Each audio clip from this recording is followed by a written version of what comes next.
Hello everyone! We're going to be doing a kind of collage charcoal drawing hybrid project this morning. So I've got a few materials here which should make it interesting and zappy and fun as always.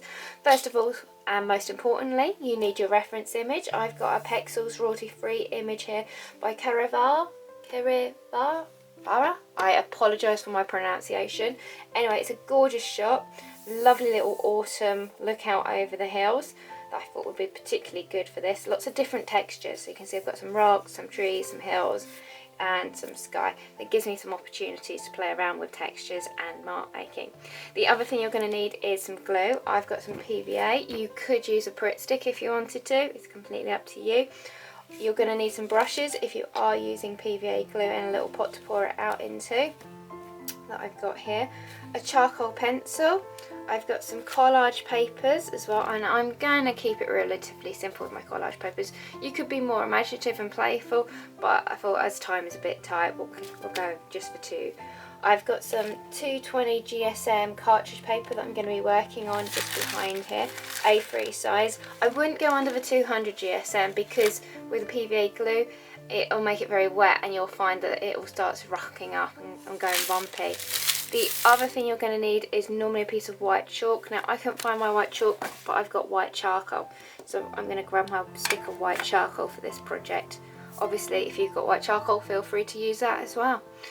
I guess the next thing I need to do is get on and actually start off the project. Stop blabbering on. So let me take those to one side, let me push this to one side, and I'm going to get my charcoal pencil.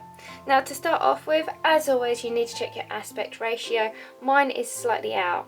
Now if I look at that in relationship to that, yeah, I reckon I need to skim off a little bit. Everyone in class knows how you can do it properly. If you want to, you get this picture and you fold it down, you stick in the corner and you can run a line through from this point to this point and see where it hits the side, and that should be the amount you can cut off. But I can just roughly see by eye that looks a bit better. So once I've got that in, I'm going to start looking at breaking this down into sections. First of all, I've got the foreground down here, and look at that rock, that kind of goes halfway along the centre here. Then I've got some rocks coming up here, and I'm holding my charcoal pencil towards the end, just getting a feel for some soft, gentle lines, and that's going to come up here. I'm keeping it quite loose and free because it's going to be the first starting off point, so it is not going to be accurate. It's going to rip paper and probably pretty much cover everything that you've got here, as in drawing wise. So don't spend a lot of time drawing. It's all going to get obliterated with the process. It's not worth the hassle. And then I'm going to have my trees come down here. I've got some trees over here and some trees coming up over there.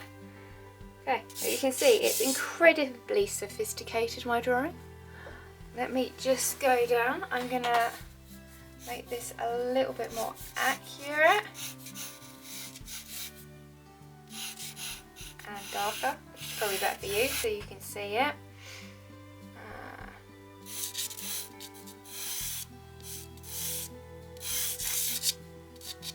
Remember, this is going to be a collage. It's going to be a little bit quirky and fun and probably a bit more abstract than you're planning.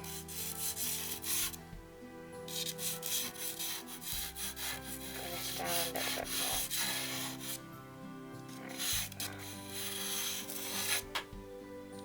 Okay, so it gives me that. I've got some tree coming in here, tree coming up here, I've got some trees coming along here, and some trees coming up here.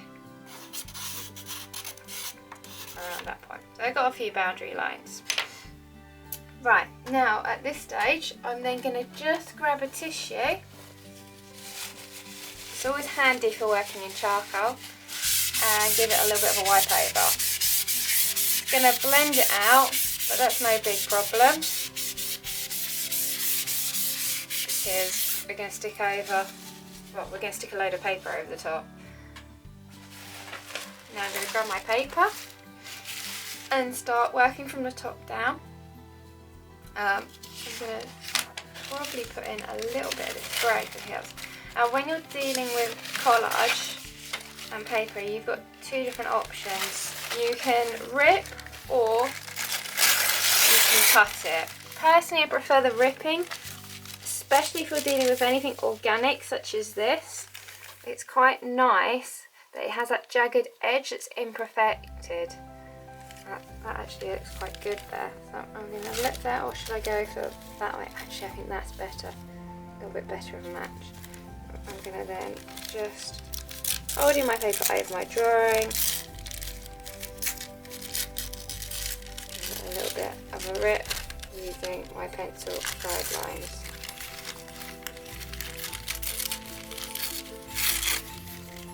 I'm going to that at the end. I can put that over there. Put that in there. Like so. It's easier also if you work on smaller pieces. The bigger a piece that you're trying to shape, the harder it can be. I'm looking at maybe adding a little bit more for that hill. Okay, there you go. And I'm going to go, I don't want to go on that one because it's going to get lost.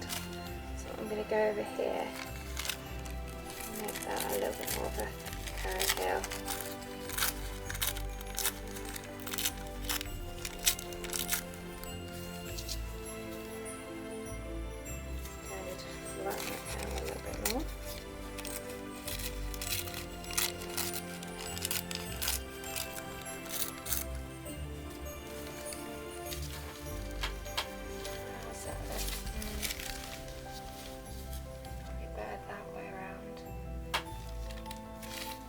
Now you can see I'm missing out this segment down here and some down here, and that's the joy with the collage. You can just get another piece of paper and fill this in, and we're going to be drawing into this, so don't worry too much if you miss out.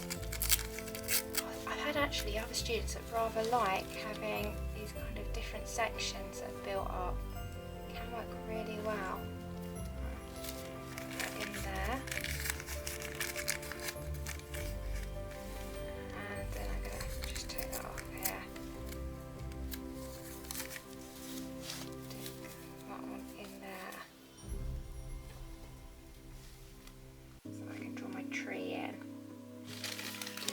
What I might do is grab a little bit of my orange now, put that to one side. I think the orange would be lovely down here, this tree. So how you deal with this in collage is where it starts getting fun. You don't feel like you have to get a right size shape for the first bit. You might find, and I quite like doing things in little pieces, so I can rip up smaller segments, as you can see here, and create a mosaic effect. And the thing with the mosaic effect is you can have a little bit more control. You warned obviously it's going to take a little bit longer for sticking down everything, but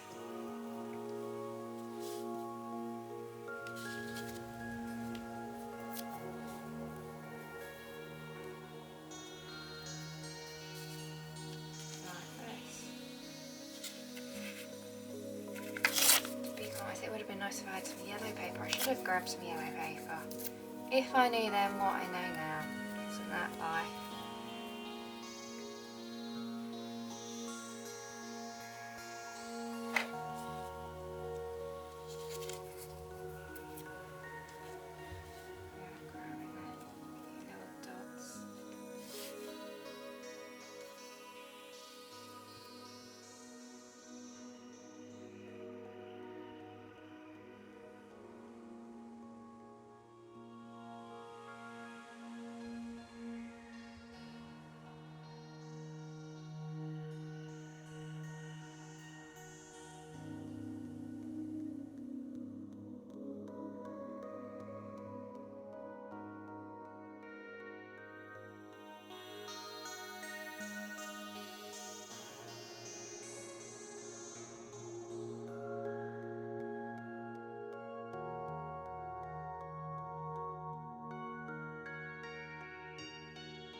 Right, so you can see here, this is a very simplistic form of what you'll be doing.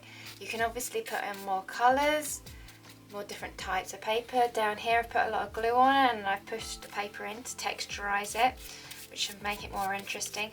Be careful by how much PVA glue you're putting over the top of your paper, because you may find that the charcoal has a problem adhering to it once it dries. So try to just glue where you want the paper to be, and that the paper is sitting, well, it's dry roughly around the edge of the paper, or a very thin layer of PVA around the edge, just holding pieces of paper to sit in place. Once you've got to this stage, which you can see where I'm at, you need to allow it to dry, and then we're going to come back and we're going to do some of the drawing with the charcoal, which should push up our darker tones. How much, sorry, I'm going to have to put that in there, it's just bugging me. How much you want to push up those darker tones will be up to you, and will make it incredibly exciting and different. Now, everyone's is going to be slightly different. Don't worry about following me. Just see the basic idea that you've got some lovely paper, you've put down a few different textures, a few different colours so it contrasts with the white of your paper, and then we're going to work into it with the drawing. See you in a moment.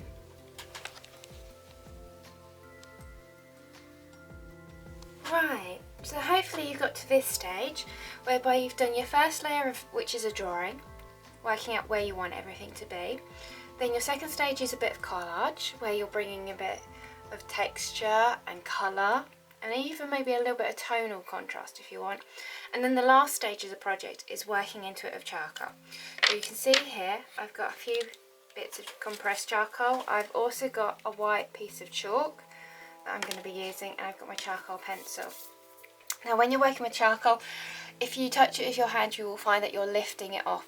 So there's two different approaches you can take. One is you can work from the sky down and not lean on it, or you can work from left to right, so some kind of natural way where you're not leaning on it if you're right-handed. If you're left-handed, you'll work the other way. You will probably find that you do need a spare piece of paper or a bit of tissue just to lean on, to make sure that you're not lifting off your work or cross-contaminating, because it's easy to pick up the charcoal, have some on your fingers and lean on your piece of paper and cross-contaminate it with tone or contrast. So having a spare piece, I'm just going to grab a piece of orange here and laying that down wherever your hand is will just protect your artwork. Now let's get into it. I find with charcoal drawing you'll probably find it easier to work with the sticks to start off with, and then fine tune up the detail towards the end. I'm going to start building up some detail on these mountains in the distance. Now this is where you want to start trying to be a little bit more accurate, because you know on that first run we were quite lively and spontaneous. Bring that up a little bit higher. Bring that in, and then I've got a few mountains coming up behind. Now yours is going to be more accurate because, like I said, you've probably got better visibility and you've got a little bit more time on your side compared to what I have. You can see here I'm just using the chalk to mix the charcoal in on the surface of my paper, and to give myself a little bit more tonal contrast. Bring up a little bit of sky while I'm at it. And around here, I might want to put in a little bit of chalk to give myself a kind of different textured and tonal contrast there as well. Rather nice. Bring this up and work out a little bit of sky. And I'm just kind of drawing into my collage ultimately. Nothing too flash. Being quite delicate, considering how I'm holding my charcoal. So you can see here, I go on its side.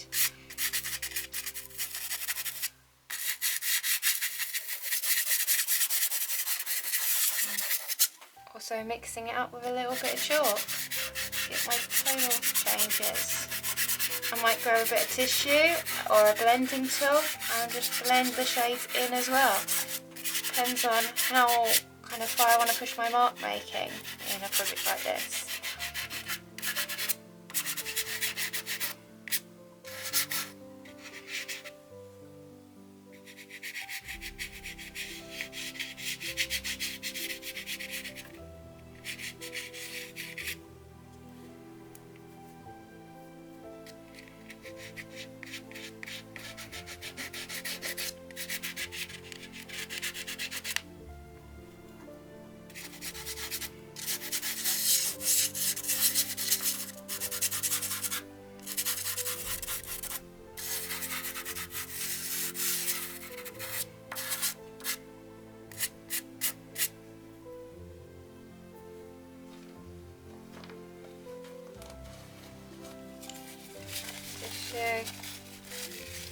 Smooth out a little bit of contrast.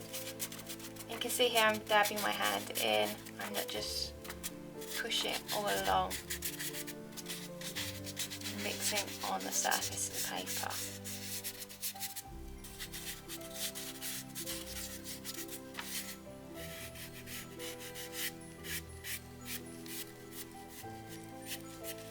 Now remember, for distance you've got aerial perspective going on, so your distance tones of the mountains and the hills being further away should be lighter and they should get stronger in colour and detail. They should also be a little bit fuzzy edged.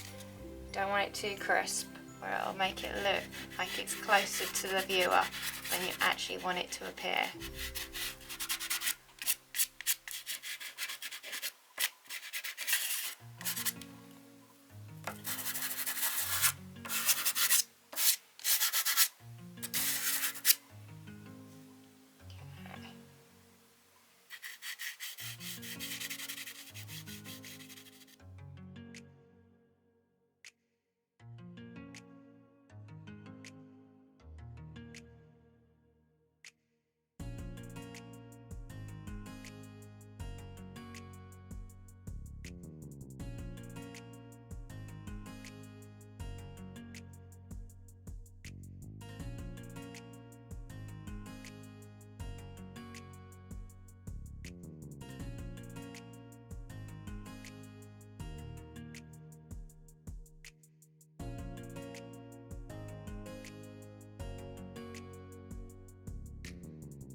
Right, I've just got a slightly harder, darker tone. I'm just going to just up a few darker areas because that is a slightly softer form of charcoal.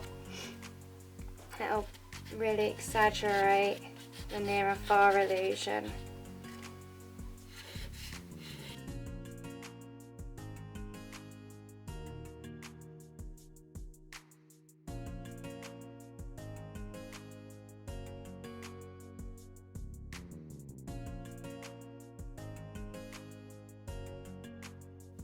Right, so you should be ending up with something that roughly kind of comes around this area. Now yours is going to be very different to mine because it all depends on the materials that you've used and, you know, just your natural drawing style. I'm quite loose and free when I draw, but you might find that you're a little bit tighter and more accurate. It's absolutely fine. Go with it and see what happens and where it leads you. But rather interesting experiment that you could take in multiple different directions. Have a lovely week everyone, and I'll see you next time. Bye!